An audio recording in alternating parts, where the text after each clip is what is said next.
Que nous réserve le Bitcoin pour cette semaine? C'est ce que nous allons voir dans l'analyse du jour. Mais avant de commencer, n'oubliez pas de vous abonner, de mettre un petit pouce bleu et de laisser un commentaire. Alors comme chaque lundi, bien évidemment, on va avoir pas mal de choses à voir aujourd'hui, donc on va se diriger directement vers la cryptomap du jour.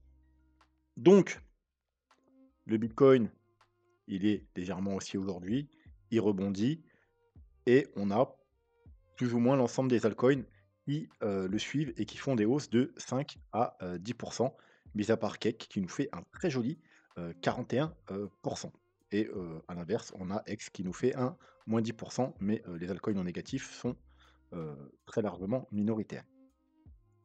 Alors le dollar, eh bien, on va pas s'attarder aujourd'hui sur le dollar tout simplement parce qu'il est toujours en train de travailler son petit support, la médiane de l'ancien range. Et bah, il fait à peu près ce que je veux qu'il fasse. Ça veut dire il prend son temps tranquillement, il fait son petit bout de chemin, en espérant qu'il va casser, qu'il va se diriger vers là tranquillement et ensuite tranquillement vers ici pendant les 6 prochains mois. Ce serait, très bien. Alors, ce que j'aimerais bien, alors si vraiment il pouvait m'écouter, ce que j'aimerais bien qu'il fasse moi, c'est qu'il rejoigne tranquillement le bas du canal, vous voyez? Jusqu'au mois de mai-juin. Ensuite un petit rebond pour venir faire un pullback, pourquoi pas, hein, pendant les vacances. Parce qu'en général, vous savez, vous connaissez le dicton: «Sell in May and go away». Donc souvent, alors c'est pas tout le temps en mai, hein, des fois c'est en juin, mais vers mai-juin, on commence à avoir un ralentissement quand il y a des périodes de hausse sur les marchés. Ensuite, en juillet-août, en général, soit on fait rien en range, soit on chute et donc voilà, venir là jusqu'au mois de mai-juin, une hausse sur les marchés, sur le bitcoin, hop, ça remonte un petit peu, les marchés stagnent, corrigent et cetera, une petite correction et puis ensuite, hop, jusqu'au mois de octobre-décembre, on chute pour avoir une dernière poussée, très forte sur les marchés et sur les cryptos. Voilà, bon ça c'est l'idéal, hein, bien entendu, il fera ce qu'il veut, mais moi c'est ce que j'aimerais, bien voir et puis bien entendu à l'inverse, hein, on ne veut pas reprendre ce niveau, on ne veut pas commencer à avoir double bougie verticille, sinon ça nous annonce un rebond et puis peut-être une continuation haussière. Ça, on ne veut pas voir parce que ce serait plutôt bearish pour, l'ensemble des autres marchés. Le SP500, oui, on va regarder un peu le SP500 parce qu'on veut aussi qu'il soit haussier le SP500 parce que tant qu'on n'a pas des marchés traditionnels haussiers, on n'aura pas non plus de crypto haussière. Donc, on est plutôt sur des bons niveaux actuellement parce que, alors, vous voyez, ça, c'est pas une trendline à la base, hein, c'est mon plan Elliott Wave, mais je l'ai placé de façon telle à ce que ça fasse une petite trendline. Hein. Ouais, point de contact ici, point de contact ici, point de contact ici. Ici, on casse, on fait un petit fake out, on réintègre. Et on est venu encore une fois toucher ce point de contact. Alors c'est pas seulement une trendline, donc au niveau graphique, c'est une trendline, mais également au niveau Fibo. Hop, alors on prend ce Fibo là, on est venu parfaitement regarder, rechercher les 0,618. Si on prend le point plus bas ici, alors le point plus bas ici déjà, hop, non, il était déjà.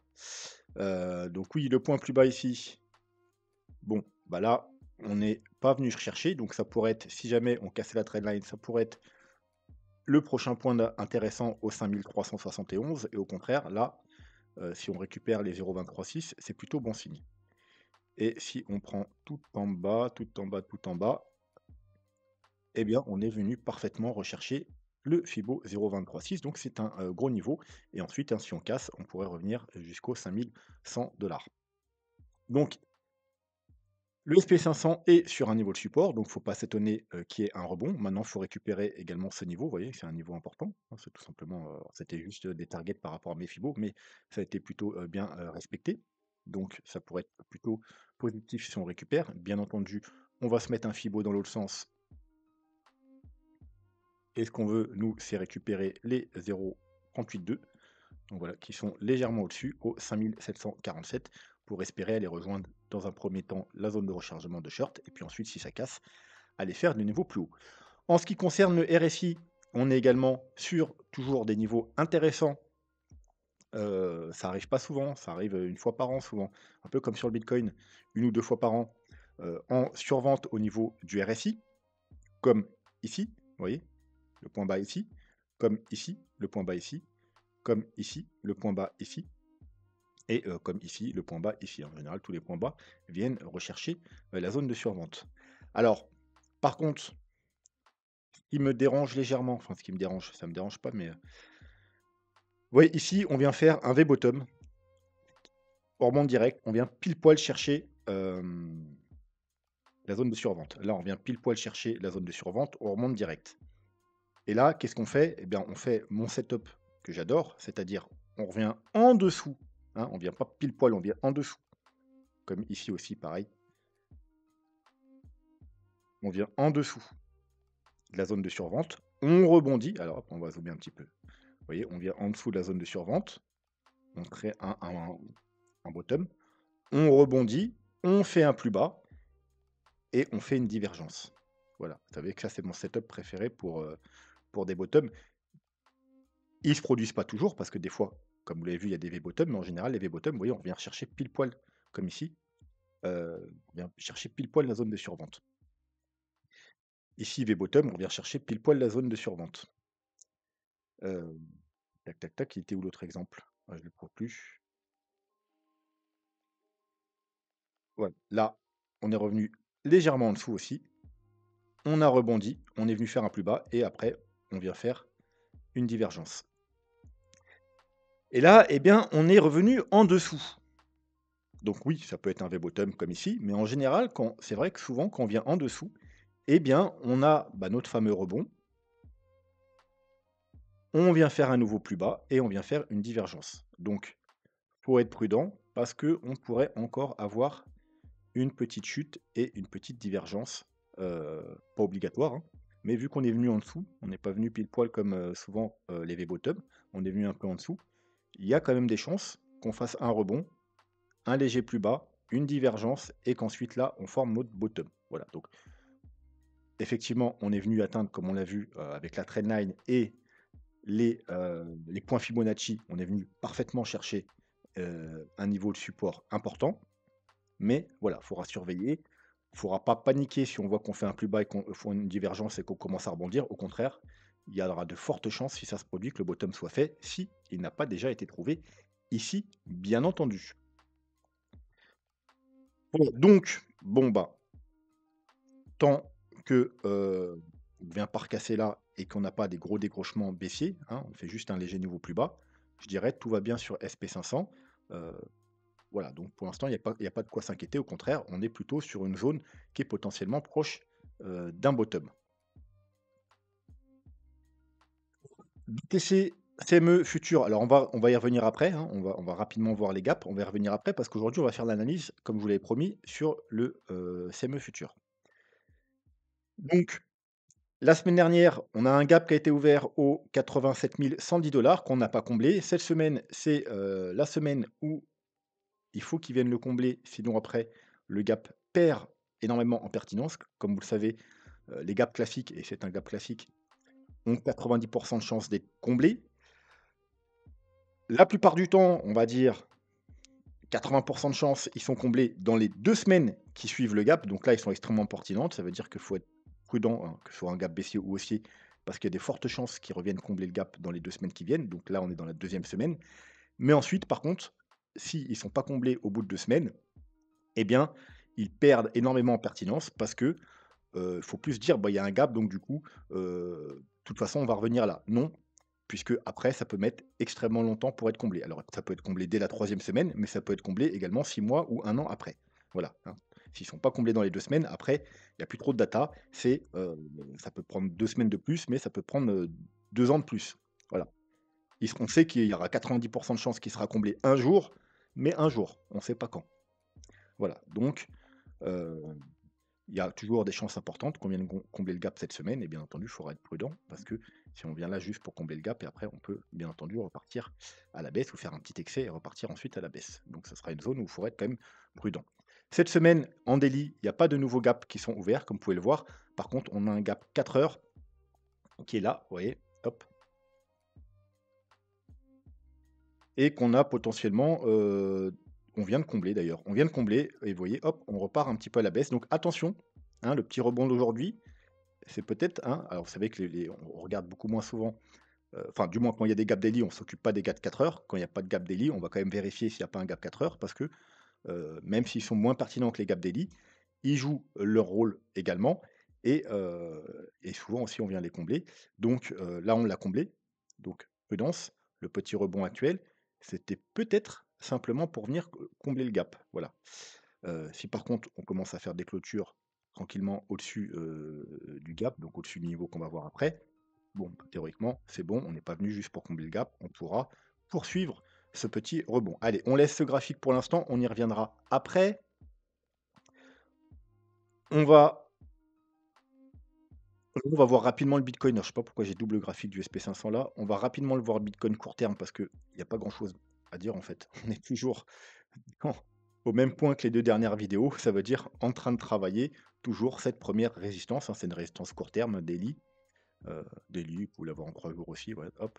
3 jours, on a bloqué là, hop, on est revenu rebondir, on a cassé, on a décroché, on est premier pullback, deuxième pullback et on est sur notre troisième tentative pour repasser au-dessus de ces fameux 84 300 $. Donc voilà, ce qu'on attend nous, c'est une clôture, et une confirmation, pour revenir chercher cette grosse zone-là, aux alentours, alors entre les 87 et les, 89 000 $.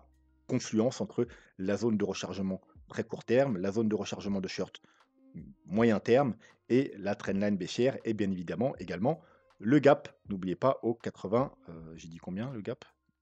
Au 87 100 $. Donc il y a vraiment une grosse confluence, ici, il faudra être très prudent. Si on arrive à passer ça, on ira probablement rejoindre les 94 000 car vous le savez, alors c'est entre les 93 et les 95, donc on prend le milieu 94. C'est le gros niveau, heu, sur les plus gros time frames, donc 3 jours weekly, à repasser si, on veut de fortes chances qu'on ait bottom ici. Voilà, c'est le niveau, je veux dire le plus important, hein. Là, c'est le niveau, on va dire plus court terme. C'est un niveau daily, hein, si on le passe, c'est très bien, on ira probablement rejoindre la zone des 94 000 et ensuite si on casse les 94 000 eh bien, les plus potentiels qu'on ait bottom ici et qu'on ait une nouvelle jambe haussière, heu, ils gagnent fortement en probabilité. Voilà, donc on va rien dire de plus sur le court terme, avant d'aller voir, l'analyse long terme sur, le graphique du CME, pour plonger, hein. Eh bien, on va, rapidement regarder le graphique Other. Donc Other, il est venu, hein, comme on l'avait vu, chercher parfaitement le niveau ici, hein, donc c'est là qu'on peut chercher des achats, bien entendu, parce qu'on a un gros niveau là, je vais mettre en weekly, hein, hop là, voilà. On a un gros niveau ici important de support et de résistance qui dure depuis 2021. Le niveau était très pertinent à chaque fois, que ce soit en support ou en, résistance. Donc on est venu chercher ce niveau-là, hein, donc bien évidemment, c'est un gros niveau d'achat. Comme je vous avais dit, il y a de fortes chances qu'on vienne casser pour faire une mèche. Pourquoi pas pour aller chercher le gros niveau qui est là, un niveau encore plus important, tout simplement parce que non seulement c'est le canal haussier dans lequel on évolue depuis du début du bull run, hein, donc en blanc, avec le haut, la médiane et le bas, mais également, vous voyez, il y a aussi la ligne bleue qui est le canal haussier dans lequel on évolue depuis 2017, hein. Donc bien évidemment, c'est un niveau qu'on veut surtout pas casser. Ça va être problématique si on casse ce niveau. Alors c'est un niveau long terme, hein, donc c'est des cassures weekly, voire même mensuelles, qui seraient catastrophiques. Pour le niveau blanc, disons que c'est du weekly. Pour le niveau, bleu, hein, ce serait du mensuel. Vous voyez, en mensuel, là, on est venu faire une grosse mèche, on est réintégré, pas de souci. Si en mensuel, on casse ce canal bleu, clôture de bougie et confirmation, il faut vous attendre à des chutes assez, dramatiques. Mais déjà en weekly, vu que le canal blanc en weekly se serait validé, eh bien, ce serait déjà problématique. Donc très bon niveau, hein, pour, recharger sur les altcoins dans cette zone-là et mais faut que ça tienne par contre, hein, parce qu'après sinon, faut ressortir aussi vite que vous êtes rentré si vous prenez des achats, hein. S'il y a des confirmations baissières, il faudra vite ressortir parce que sinon, comme je vous ai dit, ça risque d'être dramatique. Donc on repasse sur le 3 jours. Donc sur le 3 jours, hein, pareil, il y a des choses, jolies qui se dessinent. Vous voyez qu'on a clairement un ralentissement, hein, en chute, on chute. On est resté assez longtemps en zone de vente sur le stock RSI. Là, c'est le stock RSI et là, c'est le MACD. Mais maintenant, alors on a un croisement, hein, mais on a un joli W, un très joli W. Maintenant, il faut confirmer et il faut passer, au-dessus de la zone de, survente et pareil, au côté du MACD, on a un ralentissement. Ça commence, vous voyez les bougies, hop, les petites bougies, elles sont de plus en plus petites et là, on a l'impression que ça va peut-être tourner et repasser haussier, mais c'est pas encore fait, hein. Donc il faudra repasser ce niveau, hein. Vous voyez que, hop, il y a que ce niveau à passer, le haut du de la zone. Ce sera déjà plutôt, pas mal et ensuite, bien entendu, on peut se passer un fibo. Voilà, alors on va à mon avis, il est pas en logarithmique, hein, parce que quand il y a plus de 50 de chute, hein, quand il y a des mouvements de plus de 50, vaut mieux passer en logarithmique, sinon ça perd en pertinence. Voilà. Donc il nous faudra déjà passer le niveau des 23,6. Bon alors c'est quasiment le même niveau que celui-là. Donc ensuite, le niveau important à passer, ce sera les 0,382. Vous voyez, c'est ce niveau-là qui a été travaillé pendant, plusieurs semaines. Donc 200, on s'en fout du chiffre. Et si on arrive à passer les 0,382, eh bien, on ira potentiellement rechercher ce gros niveau de confluence, c'est-à-dire, eh bien, vous savez, quand on casse les 0,382, l'objectif, c'est d'aller chercher la zone de rechargement de short. Donc la zone de rechargement de short, c'est le rectangle orange qui est ici, hein, zone de rechargement de short de tout le mouvement baissier. Le rouge, hein, c'est, n'oubliez pas, c'est l'ancienne zone de rechargement, enfin, c'est la grosse zone de tout le bear market qu'on n'a toujours pas fait, hein, on n'a toujours pas confirmé un bull market sur les altcoins, puisqu'on n'a toujours pas cassé la zone de rechargement de short et on n'a pas fait non plus de fait de nouveau plus haut. Hem, donc voilà, si on casse les 0,382, on pourra aller s'attaquer à cette zone très importante. Donc il y a le bas de la zone de rechargement de short, il y a le bas de la zone de rechargement de short du bear market et il y a également la trendline, la médiane du canal. Voilà, donc on pourrait se diriger vers là. Il faut être, vraiment, comment dire? Je perds mes mots. Très, prudent, prudent, si on arrive dans cette zone. D'ailleurs, vous voyez, si on y va tranquillement comme ça, on va arriver vers le mois de mai, hein. Donc vous voyez, même si on a une hausse sur le bitcoin, et le bitcoin, nous fait des nouveaux plus hauts, c'est pas dit que du côté des altcoins, on est to the moon, hein. On pourrait juste aller là. Je vous rappelle, le plus haut, c'est là. On pourrait juste aller là, au mois de mai, et puis après rechuter un petit peu, et puis après une dernière jambe haussière, et aller, alors si on a de la chance, aller rejoindre, le haut du canal. Ce sera déjà pas mal, hein. Donc en gros, quasiment un double top ou très légèrement plus haut par rapport au top de 2021 et donc un peu plus haut par rapport à ça. Et si on a vraiment beaucoup de chance, effectivement, on pourrait casser le canal et aller rejoindre la médiane du grand canal, hein. Pour moi, c'est la target max, hein, comme je vous l'ai déjà dit. Pour moi, on n'ira pas plus haut que la médiane de ce canal. On n'ira jamais rejoindre le haut de la médiane. Ça, c'est les tout-communistes. Heu, je suis même prêt à vous parier, hein. Moi, je vous parie, si vous voulez, heu, 1 000 qu'on n'ira jamais rejoindre ce niveau-là, qu'on ne dépassera pas ça. En clôture, et bien évidemment, on peut toujours faire une mèche. Voilà, sinon, bien entendu, je vous ferai un je vous ferai 1 000 € à distribuer à quelques personnes, si jamais ça se produit. Avec plaisir en plus, je vous le ferai parce que ça veut dire que je serai riche. Parce que si on va rejoindre là sur les altcoins, tu là qu'il est riche. Mais voilà, donc je peux bien vous filer 1000 balles. Mais ça n'arrivera pas, ça n'arrivera pas. La target max et je suis déjà extrêmement bullish, hein, si on arrive ici. Donc on arrive ici, vous voyez, on est où ça? Hop, hop, toc, toc, toc, octobre 2025 ici. Je vais mettre une petite ligne, tiens, hop, hop, hop, hop. Allez, octobre, allez, on va novembre, voilà. Si on arrive là, en novembre, ce sera déjà extrêmement, extrêmement bien et alors, bien entendu, à partir de maintenant, hein, ça nous fait quand même du, x5, hein, donc c'est pas rien, hein, x5, mais n'espérez pas plus que x5 et c'est le grand max, hein. Plus raisonnable, c'est d'atteindre le haut du canal, faire un léger plus haut et de faire un, fois 2,5. On est à 150 presque, donc ça nous donne fois 2,5. Mais par contre, ceux qui ont acheté, tout en haut, qui ont acheté vers le haut, n'espérez pas faire plus de, allez, 20-30 par rapport à vos points d'achat et si on est extrêmement bullish, comme je vous ai dit, là, vous pourrez peut-être faire un fois 2, fois 3. Voilà. Mais visez plus le 30, hein. Parce que là, c'est déjà extrêmement bullish. Voilà, bon, bien entendu, hein, ça, c'est si tout se passe bien, si on n'est pas en bear market, si on tient ces niveaux, si on casse les 0,382, voilà. Mais pour l'instant, eh ben, il y a rien qui est fait, mais c'est plutôt positif tant qu'on ne revient pas et qu'on ne recasse pas les plus bas. Si ça continue, ça casse. Si on casse les 0,382, si on valide sur le 3 jours, et ensuite, bien entendu, sur le weekly, mais le 3 jours sera déjà pas mal. Le weekly, on est également en zone de survente, hein. Vous voyez qu'ici, on est resté aussi un certain temps, mais on n'est pas obligé d'y rester tout ce temps. Vous voyez que là, hop, on a fait un petit truc et on est ressorti. Mais effectivement, ça pourrait continuer à traîner. Là, on a une petite bougie pâle, une première bougie pâle, après plein de bougies rouges, hein, donc il y a un petit quelque chose.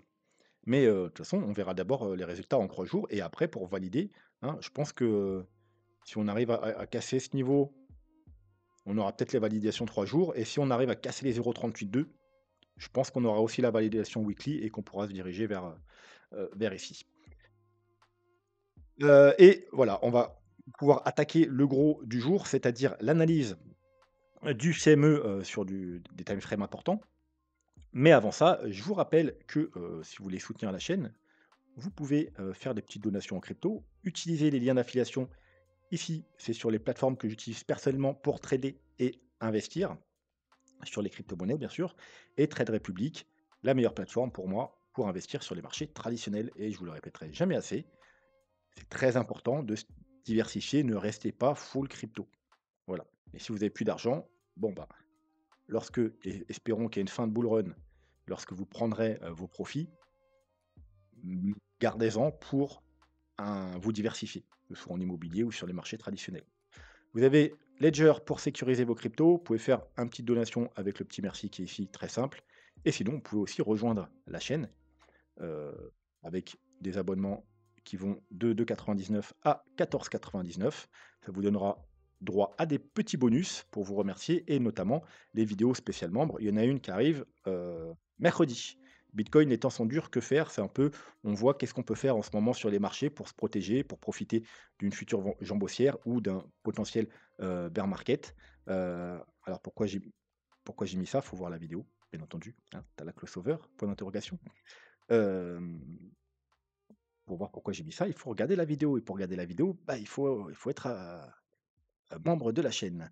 Voilà et bien entendu, hein, si vous voulez soutenir la chaîne gratuitement, il vous suffit d'être abonné, de mettre un petit pouce bleu, de laisser un commentaire. Ça, c'est gratuit et ça prend, littéralement 5 secondes, donc n'hésitez pas, ça me ferait très plaisir. Vu qu'on est une petite chaîne, chaque abonné, pour moi est précieux. Donc le BTC PME Futur. Pourquoi on l'analyse? Tout simplement parce qu'il enlève tous les bruits des week-ends. Et vous savez que les week-ends, les institutionnels, en grosso modo, ils sont pas là. Il reste plus que les petits particuliers, hein. Bon, c'est une simplification, mais on va voir les choses comme ça. Et donc, souvent, il y a du bruit inutile le week-end. C'est pour ça que ça crée des gaps et que les gaps, après, on vient les combler. Parce qu'on vient rattraper justement ce qui s'est passé le week-end, hein. En gros, c'est comme ça que ça se passe. Et donc, en étudiant le CME, on enlève tous ces bruits du week-end et on a un graphique plus propre. Alors, on va quand même résumer la situation. Sur le graphique classique, on a déjà des gros signaux baissiers, hein. C'est pour ça que beaucoup de gens parlent de bear market ou juste parce qu'ils voient des bougies rouges et qui paniquent. Bien entendu, ils ne vous parlaient pas de potentiel top de marché ou de bear market quand on était sur des niveaux où il fallait prendre des profits. Ils vous en parlent quand on est sur un potentiel bottom, hein. C'est toujours comme ça. Alors, sur un potentiel bottom, donc, vous savez que moi, j'essaie d'être positif et de vous dire, bah, on est sur un potentiel bottom, c'est pas là qu'il faut vendre. Au contraire, on peut, à la limite, rechercher des achats. Tout en étant, bien entendu, très prudent. Parce que si je vous ai dit qu'ici, on était sur un potentiel top, c'est toujours vrai.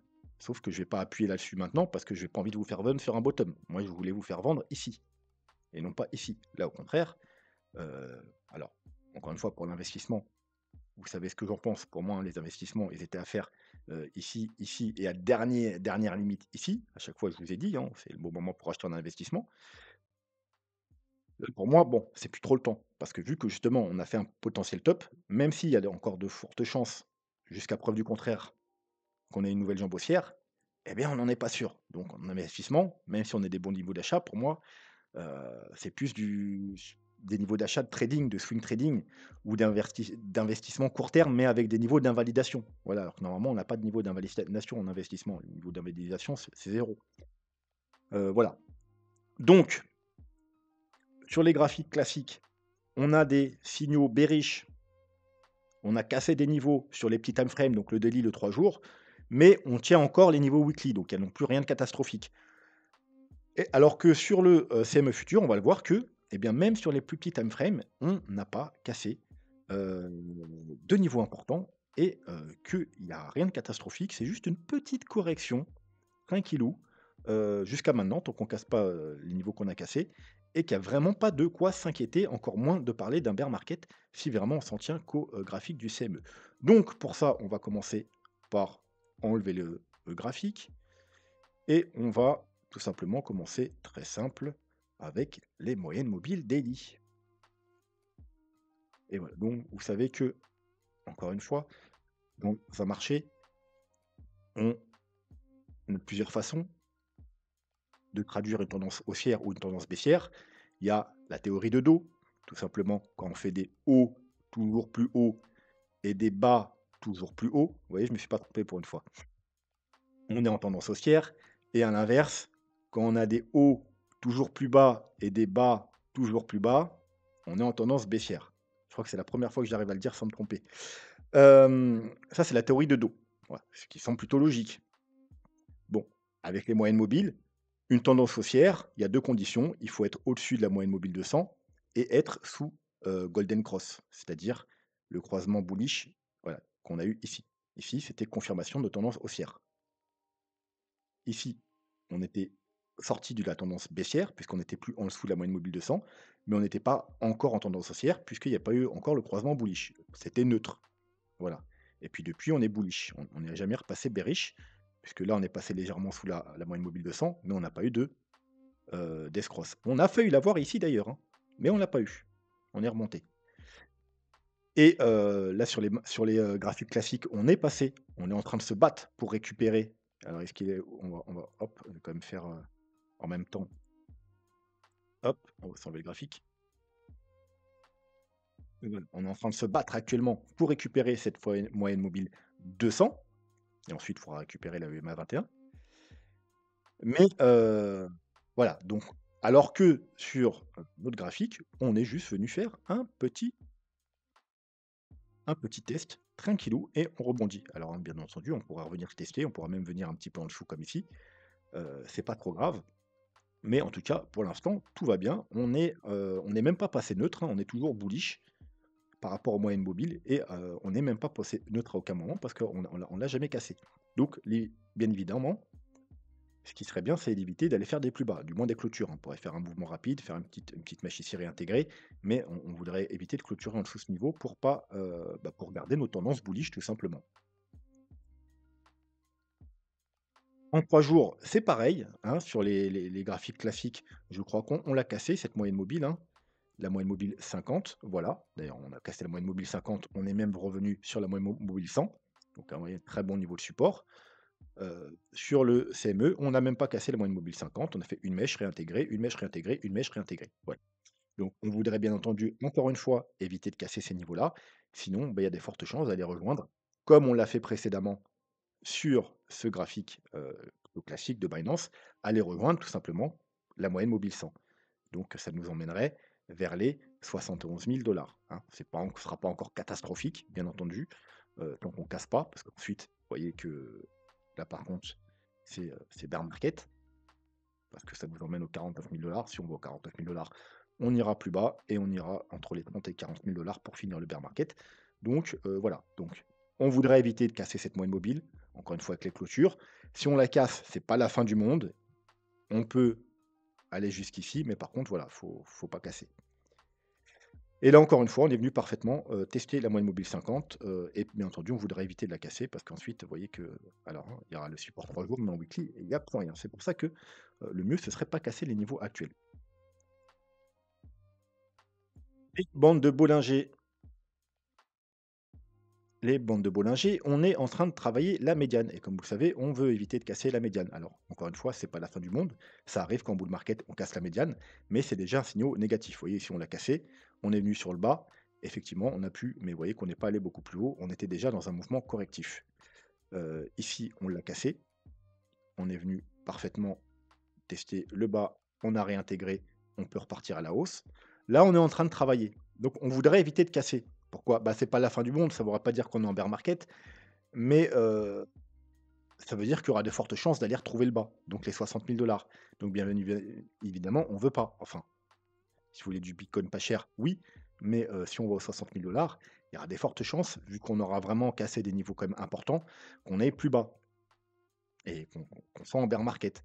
Donc on veut pas y aller en bas. Donc ce qu'on voudrait voir, c'est réintégrer. Là, on est en train de travailler, on voudrait avoir des bougies qui clôturent au-dessus, des 84 000 $. Une ou 2 belles bougies de clôture au-dessus et voilà, on pourrait aller rejoindre, le haut. Alors ça peut nous donner également un petit peu des objectifs, vous voyez? Parce que quand on a des nouvelles jambes haussières, on vient joindre le haut et on vient un peu au-dessus même. Vous voyez qu'on dépasse un petit peu à chaque fois. Là, on dépasse un petit peu. Là, on dépasse un petit peu. Là, on dépasse un petit peu. Donc vous voyez que le haut là, il est à 117 000 et à savoir que si on remonte, bah, ça va remonter aussi. Donc déjà, si on remonte, le temps qu'on arrive là, ce sera plus haut, probablement au 120-130. Donc ça veut dire que si on devait avoir une nouvelle jambe haussière, on irait au moins aux 120-130 000 $, ce qui est plutôt pas mal. Maintenant, encore faut-il qu'on ait une nouvelle jambe haussière. Et ça peut nous donner effectivement des petites targets prévisionnelles, hein, donc 120-130 000 $. Voilà, si on a une nouvelle jambe haussière, ce sera les premières targets à surveiller. Donc, on veut récupérer ce niveau, on ne veut pas clôturer en dessous, sinon on va aller là, un peu comme on a fait en 3 jours. J'ai le graphique qui veut bien s'afficher. Voilà, en 3 jours. On est venu, on a cassé la médiane et on est revenu chercher la zone basse. Voilà, c'est ce qu'on ne veut pas voir en weekly, sinon c'est direction 60 000 $. En 3 jours, ce qu'on veut, c'est récupérer la médiane. Puisque quand on récupère la médiane, vous voyez, on perd le bas, on vient récupérer le bas, on récupère le haut, hop, et on peut avoir une nouvelle jambe haussière, hein. On perd la médiane, on vient le bas, on récupère la médiane, on a une nouvelle jambe haussière. On perd la médiane, on vient tester le bas, on récupère la médiane, hop là, petit pullback, et on a une nouvelle jambe haussière, on vient chercher le haut. Donc évidemment, ce qu'on veut, c'est casser les 94 000 $. Tant qu'on est dans cette zone-là, on sera plutôt neutre, hein, on peut ranger hein, là-dedans. Vous voyez, on avait le gros niveau des 90, on a le niveau, on peut très bien ranger entre les 77 000, 75 000 arrondissons et les 90. Tant qu'on ne casse pas ces niveaux ou ce niveau, il n'y aura pas la suite du programme. Voilà. Et au contraire, si on casse ce niveau, eh bien, on va probablement soit avoir une correction un peu plus importante, soit même un bear market. Alors que si on recasse ce niveau, probablement, fort probablement, comme je vous l'ai toujours dit, ça nous redonne. Par contre, vous allez voir que le CME, il n'a pas les mêmes supports, mais il a les mêmes niveaux de résistance. En weekly, en 3 jours, c'est toujours le niveau aux alentours des 94 000 $. On repasse bullish et il faut s'attendre à une nouvelle vague haussière.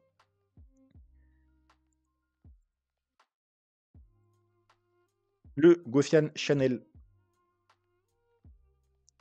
Alors, en 3 jours, on n'est pas tout à fait venu, mais pratiquement rechercher la médiane du Gaussian, hein. Vous voyez, comme ici, on est venu 1, 2, 3 fois la chercher. On a bien tenu, on a pu rebondir.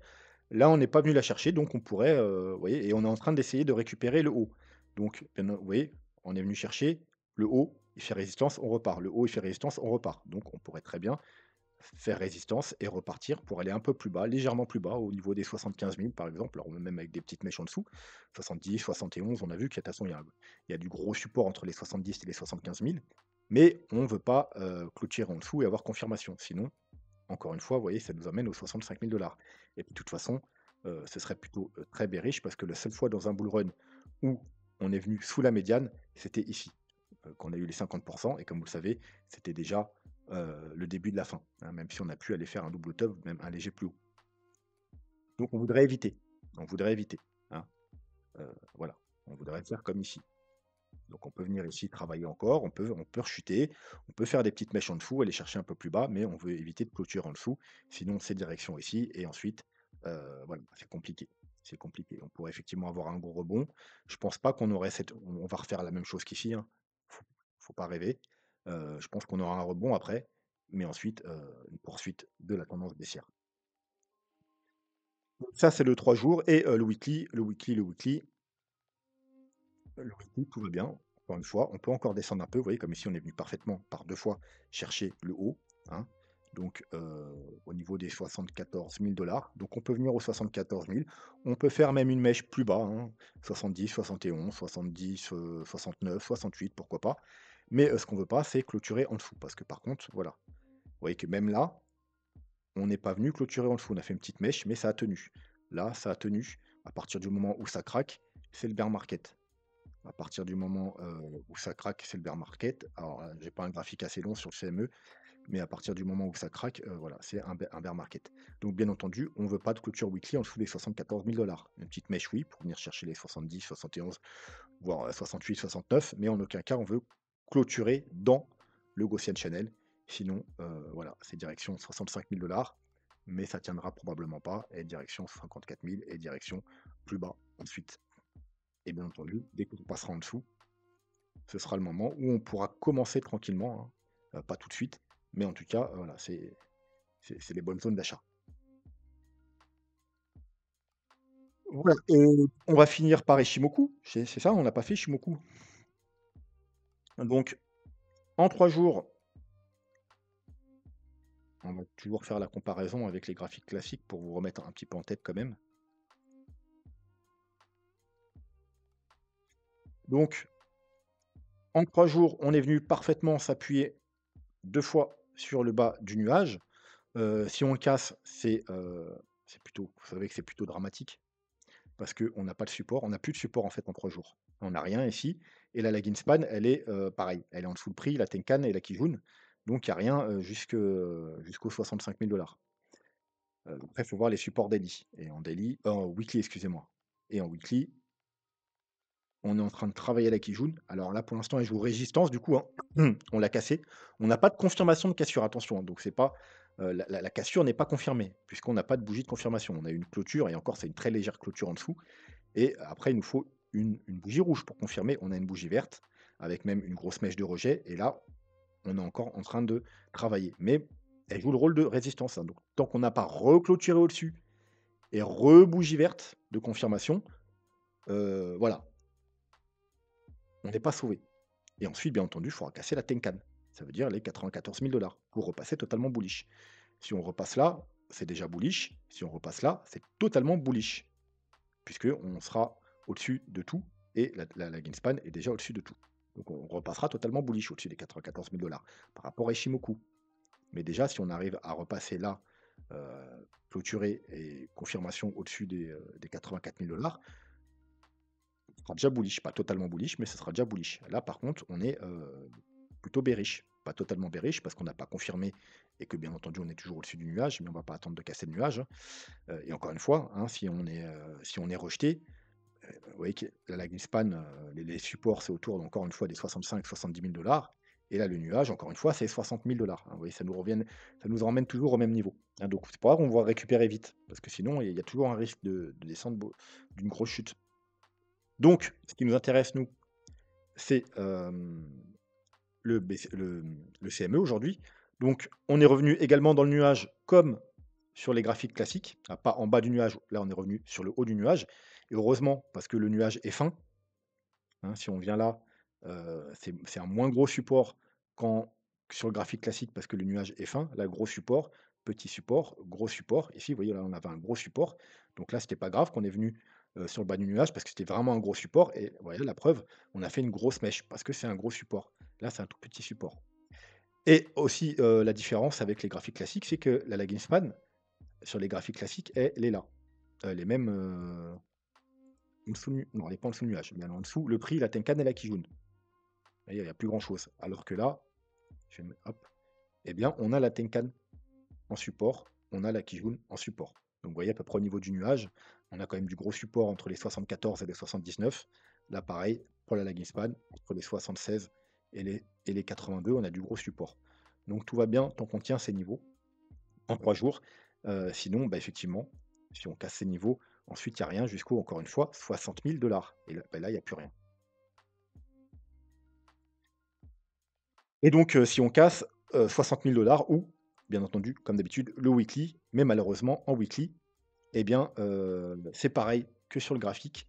On est en train de travailler cette Kijun pour repasser totalement bullish. Encore une fois, 93 700. Là, par contre, on a les mêmes niveaux. La lagging span est totalement bullish. Elle aura du support vers les 68 000 $, hein. Donc encore une fois, c'est tout le prix du support, hein. Et puis il y a la Tenkan et la Kijun qui sont cumulées là, donc il y a du gros gros support et le nuage du sens tout. Alors là, il y a vraiment un très gros support pour la lagging span ici, entre les 59 000, voilà, encore une fois, on revient, vous voyez, encore une fois aux 60 000 $ et les 60, ah bah, jusqu'ici quoi, 60 pratiquement 70 000, 60-70 000 pour la Leggings Span. Il y a tous les supports, hein, 1, 2, 3, 4 supports et pour le prix, il y a juste le nuage aux alentours des 60 000 encore une fois, hein, donc voilà. Encore une fois, si on ne tient pas les niveaux actuels, petit support intermédiaire, hein, entre les 60-70-75, mais si ça ne tient pas, tout nous porte à croire qu'on pourrait aller très rapidement sur les 60 000 et voilà. Donc en conclusion, eh bien, le CME futur, il est autant bullish, enfin il a tenu les niveaux, sur les gros time frames, sur le weekly, tout autant que le graphique classique, mais en plus, il tient également sur les plus petits time frames, hein, sur le 3 jours, sur tous les indicateurs. Donc il est encore moins bearish et il y a encore moins de signaux de bear market, disons, sur le, CME futur. C'est-à-dire on n'a pas encore cassé de niveaux importants, même sur les petits time frames, même en daily sur les moyennes mobiles, il y a encore, rien du tout. Donc ça, c'est plutôt très bullish, tant qu'on tient, bien entendu, ces niveaux. Si on devait casser ces niveaux, au contraire, on l'a vu, que les problèmes vont commencer à s'accumuler. C'est pas dramatique, on pourrait avoir, comme on l'a vu sur tous les indicateurs, une petite excursion sous les 70 tant que c'est rapide et qu'on réintègre, pourquoi pas? S'installer sous les 170 nous mènerait, inexorablement, malheureusement, probablement vers les 60 000 et fort probablement vers, un bear market malheureusement. Voilà. Donc, j'espère que la vidéo vous a plu. N'hésitez pas à vous abonner, à mettre un commentaire, un petit pouce bleu, à rejoindre la chaîne pour soutenir, mon travail financièrement et puis profiter des petits bonus, dont les vidéos réservées aux membres. Voilà, sur ce, moi, je vous souhaite une très bonne soirée et je vous dis à demain. Tchuss.